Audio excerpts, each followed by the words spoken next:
भनेपछि परमेश्वरले जे पनि तपाईँ र हामीलाई बताउन चाहनुहुन्छ, जे पनि मानव दौडलाई उहाँले बताउन चाहनुहुन्छ, जे पनि तपाईँ र मलाई परमेश्वरले बताउन चाहनुहुन्छ, यो पुस्तकमा चाहिँ आवश्यक सम्पूर्ण कुरा बताइएको छ।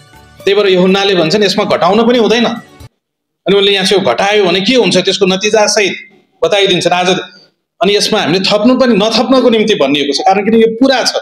हामीलाई आवश्यक पर्ने सम्पूर्ण जानकारी यसमा छ। परमेश्वरले जे पनि तपाईँ र मलाई बताउन चाहनुहुन्छ यो बाइबलमा छ। त्यही भएर यसलाई नथप्नको निम्ति नघटाउनको निम्ति अनि धेरै झुटा शिक्षकहरूले चाहिँ थप्ने काम गर्छन्, जुन असम्भव छ। उनीहरूले थप्न त सक्दैनन्, तर एउटा बेकारको प्रयास मात्र हो।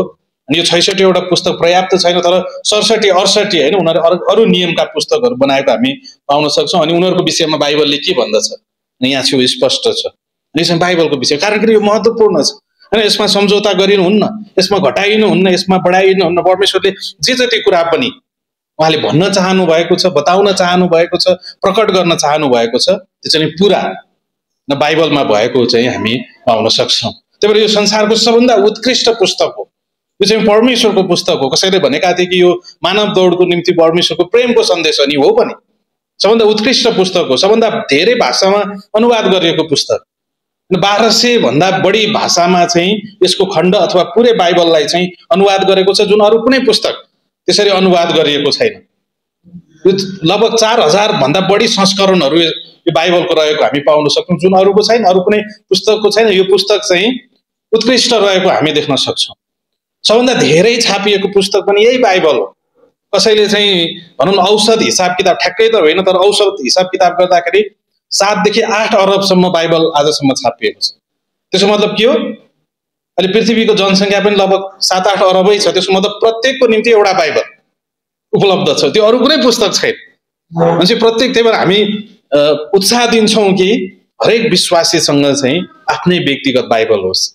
परिवारको एउटा बाइबल होइन, तर व्यक्तिगत बाबुको निम्ति एउटा बाइबल, छोरीको निम्ति एउटा बाइबल, छोराको निम्ति एउटा बाइबल, श्रीमतीको निम्ति एउटा बाइबल, प्रत्येकसँग चाहिँ आफ्नो व्यक्तिगत बाइबल होस्। अनि यो चाहिँ अत्यन्तै सुन्दर कुरा छ। अनि आज 98% भन्दा बढी मानिसहरूको चाहिँ बाइबलसँग पहुँच छ। अरू कुनै पुस्तक छैन त्यसरी पहुँच भएको।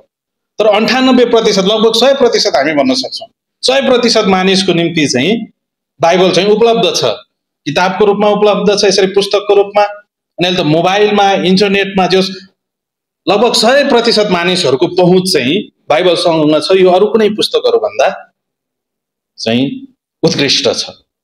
यो चाहिँ सबै मानिसको निम्ति, कारण किन यो हामीले फैलाउनु पर्दैन, यो परमेश्वरको वचन हो। यसको सुरक्षा गर्ने काम चाहिँ परमेश्वरको। इतिहासमा हामी हेर्छौँ भने धेरै विश्वासीहरूले यो पुस्तक आजको दिनसम्म जोगाइराख्नको निम्ति, परमेश्वरको सन्देश तपाईँ र हामी कहाँ आउनको निम्ति उनीहरूले यो पुस्तकलाई बचाइराख्नको निम्ति चाहिँ आफ्नो जीवन अर्पेका छन्। उनीहरू शहीद भएका छन्। अवश्य पनि परमेश्वरले ती मानिसहरूलाई इनाम दिनुहुन्छ। सबभन्दा बढी आक्रमण गरिएको पुस्तक पनि यही बाइबल हो। सबभन्दा बढी जलाइएको पुस्तक, सबभन्दा अनि धेरै मानिसहरूले यसलाई मन पराउँदैनन्, सबभन्दा धेरै आक्रमण भएको पुस्तक हो। यदि हामी मण्डली इतिहासमा, मानव इतिहासमा हेर्छौँ भने धेरै शासकहरूले, धेरै मानिसहरूले चाहिँ बाइबललाई मेटाउने प्रयास गरे। तर यो परमेश्वरको वचन भएको कारणले हामीले यसलाई बचाउनु पर्दैन।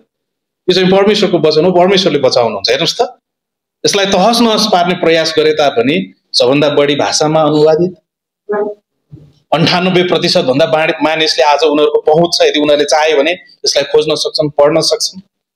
यो चाहिँ परमेश्वरले उपलब्ध गराउनु भएको छ। हामीले परमेश्वरलाई जोगाउनु पर्दैन। हाम्रो परमेश्वरले यो संसारलाई सृष्टि गर्नुभएको, हामीले जोगाउनु पर्दैन, सक्दैनौँ हामीले जोगाउनु। परमेश्वर सुपर्याप्त हुनुहुन्छ। हामी उहाँको आराधना गर्छौँ र हामी उहाँको बढाइ गर्छौँ। सबभन्दा धेरै पढिने पुस्तक पनि यही बाइबल, सबभन्दा धेरै पढिने पुस्तक पनि यही बाइबल हो।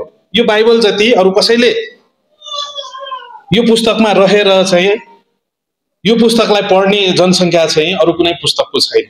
सबभन्दा धेरै पढिएको पुस्तक हो। अनि तपाईँ र हाम्रो निम्ति, कारण किन यो चाहिँ परमेश्वरको वचन हो।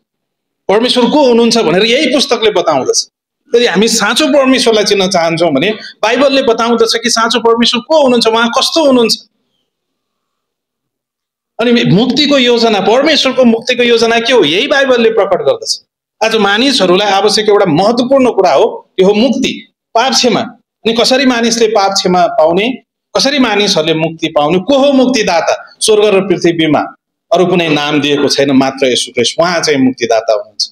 मानिसहरूलाई मुक्तिको सन्देश यही बाइबलले दिएको हामी पाउन सक्छौँ। परमेश्वरले अनि आफ्ना मानिसहरूलाई यो बाइबल लेख्न लगाउनु भयो। यो चाहिँ अत्यन्तै उत्कृष्ट पुस्तक हो। अनि म कसरी यो संसारमा जिउने, अनि परमेश्वरको अनन्त उद्देश्य के हो, किन परमेश्वरले यो संसारलाई सृष्टि गर्नुभयो, अनि किन परमेश्वरले मलाई सृष्टि गर्नुभयो, अनि किन परमेश्वरले यी सारा थोकहरूलाई सृष्टि गर्नुभयो, बाइबलले प्रकट गर्दछ। यो चाहिँ अत्यन्तै सुन्दर कुरा हो। यो चाहिँ अत्यन्तै उत्कृष्ट पुस्तक हो। यो जस्तो पुस्तक अरू कुनै छैन। अनि यो पुस्तकको विषयमा चाहिँ तपाईँ र हामी कुरा गर्दैछौँ। मान्छे सबभन्दा पहिला चाहिँ बाइबल यसको जति बखान गरे पनि, जति बयान गरे पनि हाम्रा शब्दहरू असीमित छन्, कारण किन यो परमेश्वरको वचन हो। त्यही भएर हामी यसलाई पढौँ। होइन, हामी चाहिँ एउटा उत्कृष्ट मण्डली भनेको त्यो हो जसले चाहिँ आफ्ना मानिसहरूलाई चाहिँ, विश्वासीहरूलाई चाहिँ परमेश्वरको वचन बाइबल पढ्नको निम्ति उत्साह दिन्छ। अनि हामी यहाँबाट उत्साह दिन्छौँ। यही बाइबललाई हामी प्रचार गर्छौँ, यही बाइबलको विषयमा कुरा गर्छौँ, कारण किन यो चाहिँ परमेश्वरको पुस्तक हो।